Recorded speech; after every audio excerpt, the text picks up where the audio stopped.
X, A, B, C. Samahan niyo ako mag-review ng EMT Primary Assessment.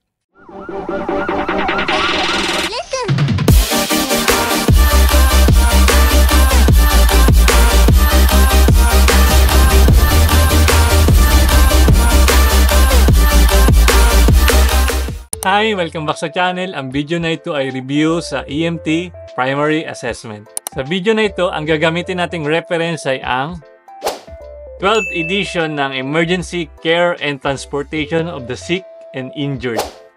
Isa sa mga fundamental skills na kailangan matutunan ng EMT ay ang Patient Assessment. Ang mga components ng Patient Assessment ay ang Scene Size Up, Primary Assessment, History Taking, Secondary Assessment, and Reassessment. Sa video na ito, magpo-focus tayo sa Primary Assessment. Ano nga ba ang Primary Assessment? Ang Primary Assessment ay systematic approach sa assessment na ang pangunahing objective ay i-identify at i-treat ang mga imminent life threats sa isang pasyente. Ang mga components ng Primary Assessment ay ang forming a general impression, assessing massive bleeding or hemorrhage, assessing level of consciousness, assessing or treating airway problems, assessing or treating breathing problems, assessing or treating circulation problems, and lastly, determining the priority of transport. Sa ibang reference din, included sa primary assessment ang D or disability assessment and E for exposure of the patient. Let's start sa general impression. Ang general impression ay parang initial visual assessment ng isang pasyente. So sa initial na pagkakita natin ng pasyente, i-check natin kung adult ba or pedya yung pasyente, male ba or female, or kung in distress or not in distress ba yung pasyente natin. Usually ako sa scene, habang papunta sa pasyente, sinecheck ko yung kung gumagalaw ba yung pasyente or hindi. Ano ba yung posisyon ng pasyente? Nakahiga ba siya? Nakaupo, or baka naman naglalakad. So sa pag-form ng general impression, kahit paano parang magkaka-idea ka na kung ano yung pasyente, kung minor or baka possible, serious or critical na mga pasyente. Next is assessment of exsanguinating or massive hemorrhage. So pag may nakita tayong massive bleeding, massive pool of blood, or arterial bleeding, kailangan natin itong i-treat muna bago tayo mag-proceed sa ibang steps ng primary assessment. Next is level of consciousness. Sa EMS, ang ginagamit namin pag-assess ng level of consciousness ay ang ABPU scale or ABPU scale. Considered na A or alert ang pasyente pag ang pasyente ay awake with eyes open, tapos natatrack niya kayo pag kausap niya kayo. Considered naman as V or verbal ang isang pasyente pag ang pasyente ay hindi awake, pero pag tinawag mo yung pangalan niya or pag may tinanong ka, nagbukas yung eyes niya or sumagot sa'yo, considered na verbal. Under P or pain ang pasyente pag even verbally hindi siya nagre-respond, pero pag nag-initiate ka naman ng painful stimuli, bago pa lang siya nagre-respond. And lastly, U for unresponsive. Ito yung mga pasyenteng hindi nag-respond both verbally or sa painful stimuli. Be cautious din tayo pag unresponsive yung mga pasyente natin. Usually kasi hindi nila kayang i-protect yung kanilang airway. Next part, airway assessment.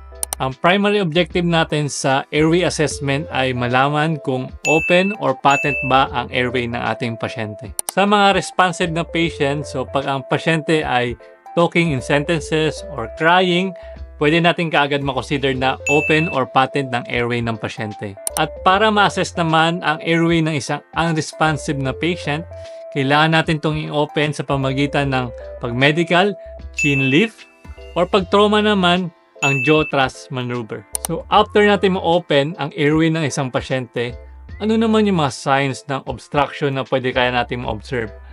Number 1, secretions or blood in the mouth.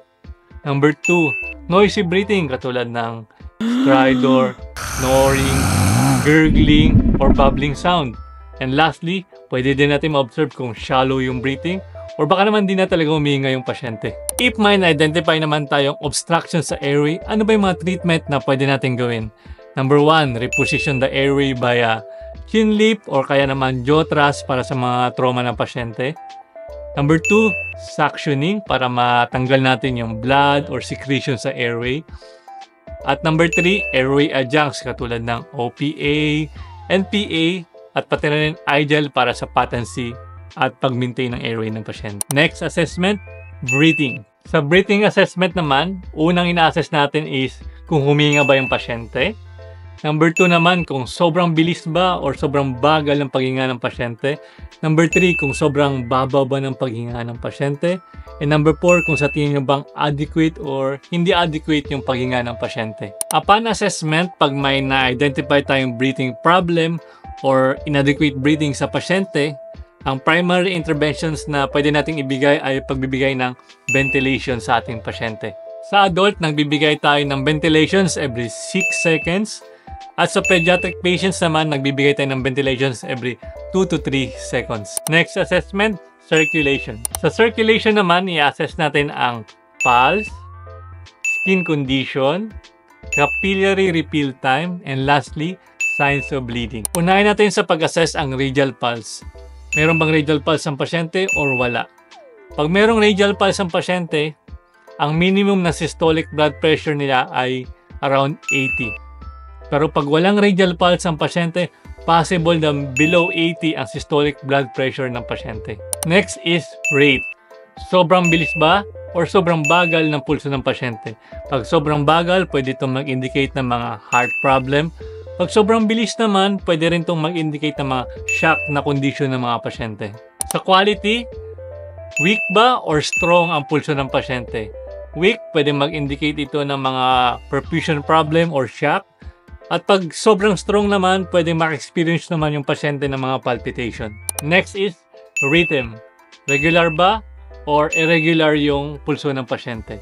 Pag irregular naman ang pulso ng pasyente, pwede itong mag-indicate ng underlying heart condition.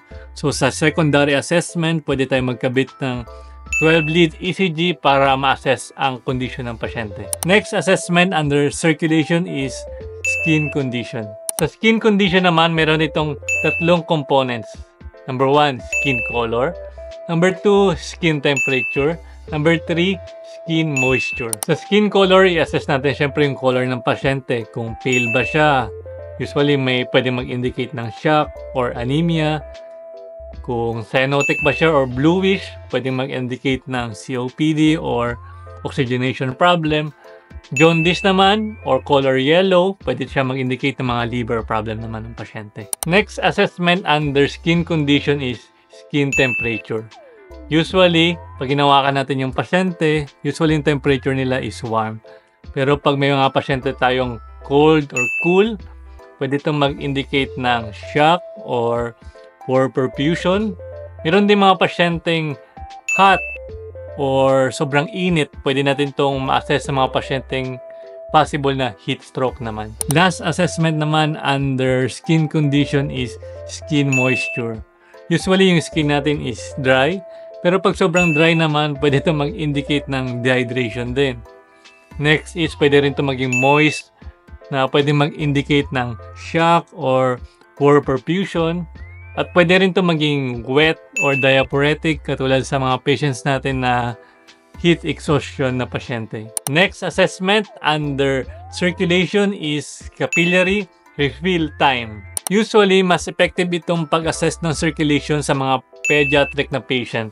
Kasi pag adult, maraming mga kondisyon na nakaka-apekto ng assessment na ito. For example, sa age, pwede rin sa smoking, or mga medical problem katulad naman ng mga diabetes. So, paano naman natin i-assess yung capillary refill time sa mga pasyente natin?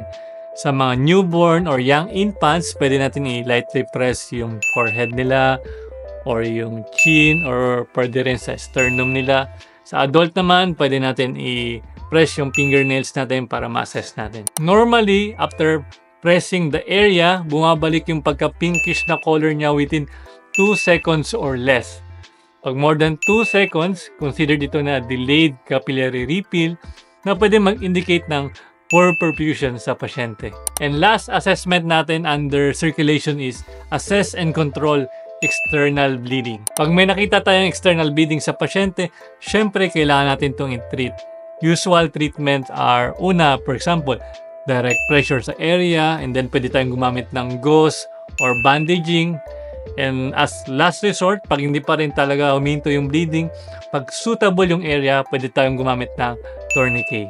After assessment ng airway, breathing, circulation, pwede rin mag-perform ng rapid scan. Usually, ginagawa to within 60 to 90 seconds lang na rapid scan ng head to toe ng pasyente para lang may makita kung may additional injuries or condition yung pasyente. After magawa ang primary assessment, doon naman magde-decide ang EMS crew regarding sa priority of transport ng pasyente. Kung kailangan bang i-load ka agad ng pasyente or pwedeng pa maghintay ng saglit para sa history or secondary assessment ng pasyente. To summarize a review sa EMT primary assessment, so una, forming a general impression. Ito yung parang visual assessment natin sa pasyente. For example, yung age, gender, or yung positioning ng pasyente. Next is yung assessment sa exsanguinating or massive bleeding. So, kailangan natin i-treat kaagad kung may massive bleeding yung pasyente. Next is yung level of consciousness, including dito yung alert, verbal, pain, or unresponsive. Next naman is yung airway assessment, kung patent ba or open yung airway. Next is yung breathing assessment, kung adequate ba or inadequate yung breathing ng pasyente. Next naman is circulation assessment. So, under circulation, nandito yung pulse assessment, skin condition assessment, capillary refill time assessment, and lastly, assessment for external bleeding. So, after ma-assess itong lahat, doon naman magde-decide yung medical crew regarding sa priority of transport ng pasyente. Ang review ng EMT primary assessment na ito is parang guidelines lang sa atin para malaman natin yung priority ng ating mga pasyente. Sa scene, minsan talaga hindi 100% nasusunod natin yung sequence ng primary assessment. Sa akin, minsan napapagsabay ko yung ibang assessment, katulad ng airway, breathing. Minsan naman, siyempre may partner ka, magsasabay rin yung mga assessments nyo. Then, sa pagtagal mo sa field or sa EMS field, pwede ka rin or possible ka rin makadevelop ng sarili mong approach sa assessment. As long as effective para sa'yo and as long as na-identify mo or na-treat mo yung priority ng mga patient mo. Sana katulad ko na-review rin kayo sa EMT primary assessment. Salamat sa pakikinig. Bye-bye!